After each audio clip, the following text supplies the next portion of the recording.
Hello, my name is Alzonia Shalise, and I'm the owner of Pearls and Black clothing brand, and I help victims of toxic and narcissistic abuse overcome their circumstances by teaching them the power of possessing a positive mindset. And today I would like to talk about fear. I just left from the doctor's office just now, where they had to do electric shock acupuncture on my back and my legs because I had an accident at work. And this is my second time having to come to this appointment, because the first time I came, it was extremely painful for me. It was painful. Some people would describe it as being uncomfortable, but I describe it as being extremely painful. There's no other word I could fathom, except to say excruciatingly painful, if that's, if I could say that. And I left the first time. They could not complete it because it was too painful for me. So I had to make an appointment to come back a second time. And again, it was painful for me. But the reason why I believe most of it was painful is because I'm scared of needles. So the mere fact that I would have to get a needle stuck in my body, in my skin, doesn't resonate very well with me. It doesn't sit too well. So, I am so afraid of needles that when I was pregnant, I found out I was pregnant, I would not go back to the doctors until it was time for me to have the baby. I didn't do prenatal care. I didn't do the running the blood tests and all that stuff. I did it once with my firstborn, and I have 6 children.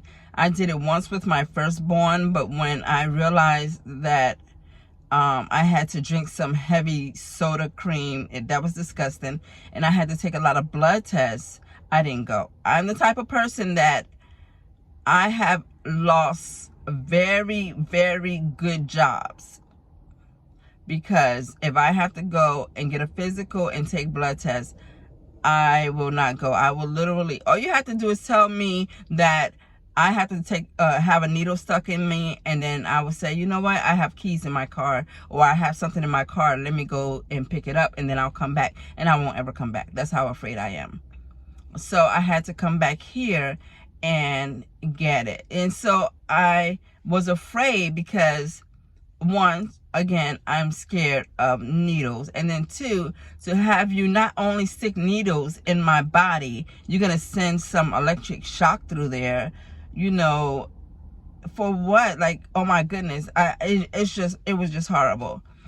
And I believe it was even more so horrible for me because of fear. I don't like needles, and then electric shock therapy. And so I ended up being so afraid that I psyched myself out, and I would not go through with it. So I had to learn to change my mindset. I'm always speaking about mindset. Overcoming obstacles, overcoming your circumstances, to the point where now this is my time to take my own advice. This is my time to take my own advice. And so I rescheduled the appointment for today, and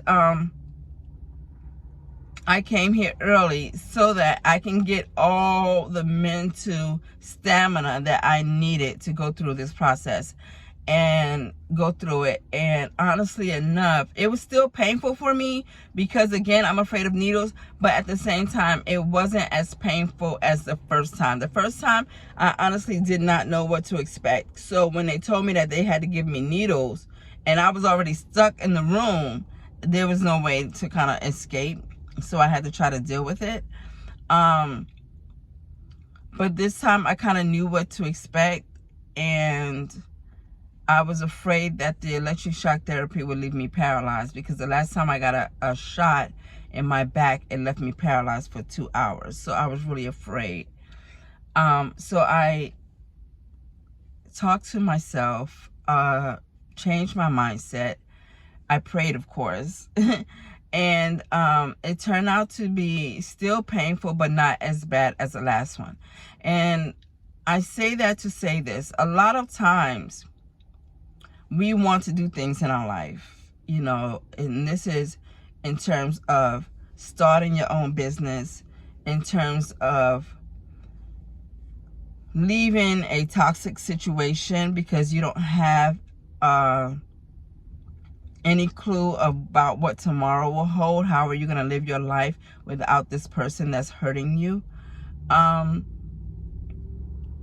Starting a new business, you're already settled in your business you're in now. You're working for somebody else, and you feel a sense of security, a false sense of security, because it's not really security if you're going to work for somebody else, because if at any time that company loses the budget for your position, trust me, you're gone.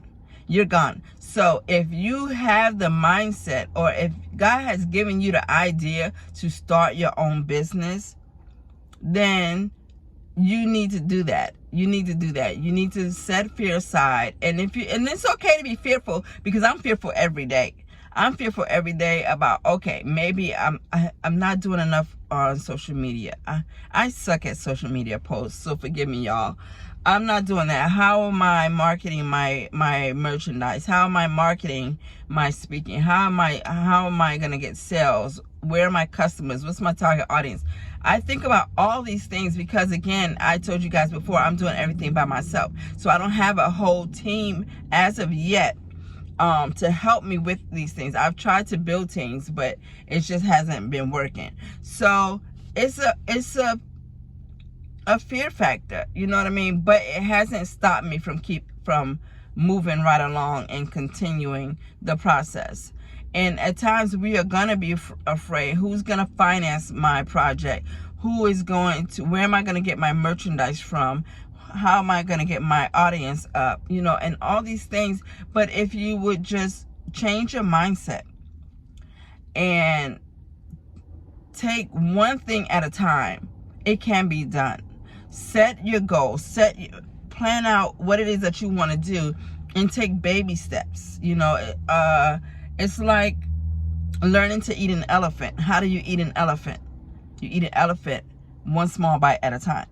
So you take your project and you do a small bites at a time. You know, you want to start a t-shirt business. How about getting a t-shirt and printing on it so that you can get started, you know, and put it out there. And it works. It works every time. You know, if you can't get anybody to buy it, maybe you rethink your design.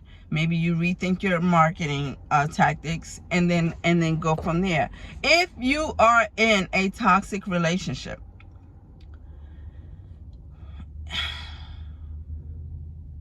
and I say this because I'm speaking from experience. Nothing I speak to you about being in a toxic relationship is coming from anybody else, not hearsay, not from a book I read or anything of that nature. Everything I speak about coming from the source.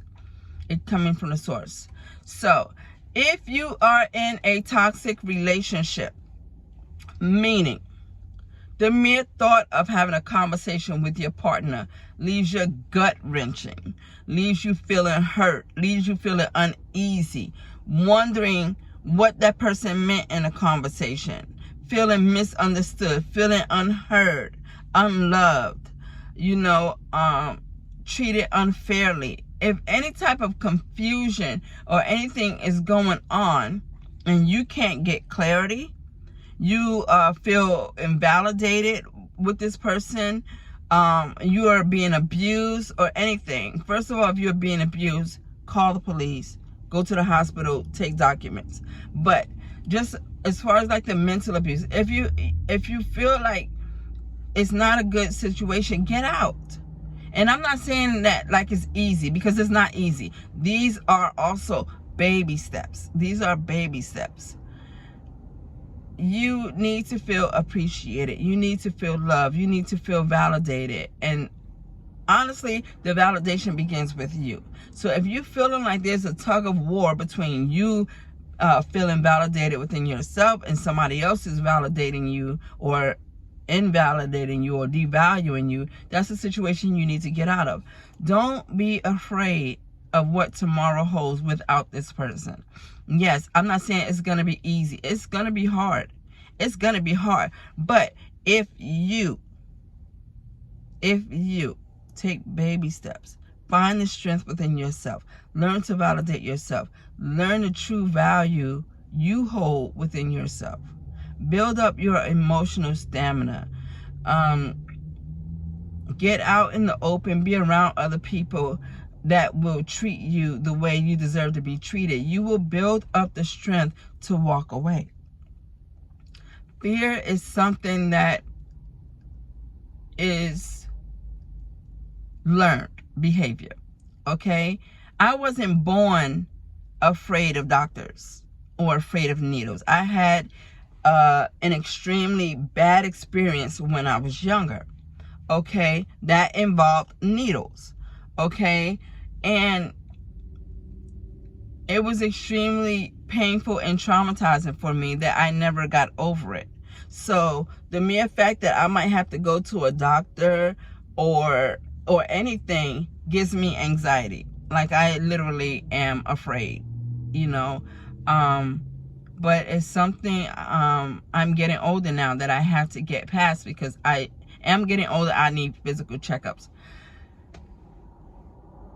Staying in a toxic relationship will give you anxiety. It will make you sick. And the longer you stay, the longer you hold those feelings within, you waking up crying or nervous about what the day is going to hold. You're going to sleep crying.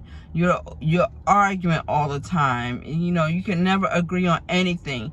You feel lonely when you're together. That's toxic. That's toxic. That's having an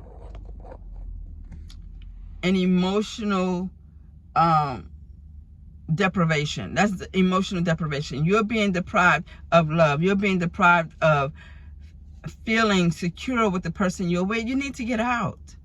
There are plenty of places that you can go and friends you can be around that will help you. And if you will develop the mindset that you are capable of doing the things that you feel are necessary for your survival, then it can get done. It can get done. You just have to learn to trust yourself. The same way you learn to be fearful of what the outside will hold if you left, you know, it's the same way that you can learn to be encouraged and to move on. You had to be taught that you can't do without this person, or nobody's gonna love you like this person. These are things that they put into your mind to make you feel like you can't do better. Okay? That is learned behavior. That's gaslighting. That's I can't say what I want to say. That's mind screwing. You know what I mean? You know what I mean? And the same way you learn that, you can learn to get away and be in a safe environment, be around people that will help you be, and you're not alone. Okay, when I was going through my circumstances, I felt like I was alone. Nobody would ever believe me, because I come off as this extremely strong person that nothing like that would ever happen to me. Okay, but I look strong. I'm not saying that I'm not, because I am. I look strong, but I'm a very empathetic person. Okay, I put other people's needs before mine. And so in that aspect, it's very easy for someone to be in a relationship that's not beneficial to them. You can learn to get out and be on your own and take baby steps. Learn to pay your own bills. Learn to save your own money. Learn to budget. Get a job for you. You know what I mean? Get out the home. Start a hobby. Do things that will put you in the mindset that you are worth loving, you are worth caring for, you are worth more than you've been told that you're worth. And don't let fear set in and keep you trapped somewhere in life that you can't get out of. I needed this appointment today for legal reasons, and I almost didn't go through with it because of fear. Okay, I needed to find myself and get out of a toxic relationship, and I almost didn't do it because of fear. I don't know what's out there. How am I ever going to live without this person? You know, and it's mighty funny because the person that I thought I could never ever live without, it's been what, almost 30 years now. 30 years, well, no, we were married for a while. It's been almost maybe 10 years now, if not more, and look at me thriving. And the person that I thought I couldn't live without is nowhere around. So it can be done. 6 kids, too. So, that's my spiel for today. I just wanted to talk, get the message out to you if possible. If you just need support and you don't want to talk to me, you can come on my page. I won't have to know who you are. My Facebook page is Overcoming Narcissistic Abuse by Alzonia Shalise. Also, if you want to reach out and get some consultation about your circumstances and things that you can do to move toward being a better version of yourself, you can also find me on www.alzoniashalise.com and sign up, schedule yourself for a free consultation, and let's get this ball rolling to becoming a better version of yourself. My name is Alzonia Shalise. You have an awesome, amazing day today. And if you have any comments or things that you would like me to talk about, just put it in the comments below, and I will be sure to address any questions you have. Until next time, have an amazing day. Stay blessed.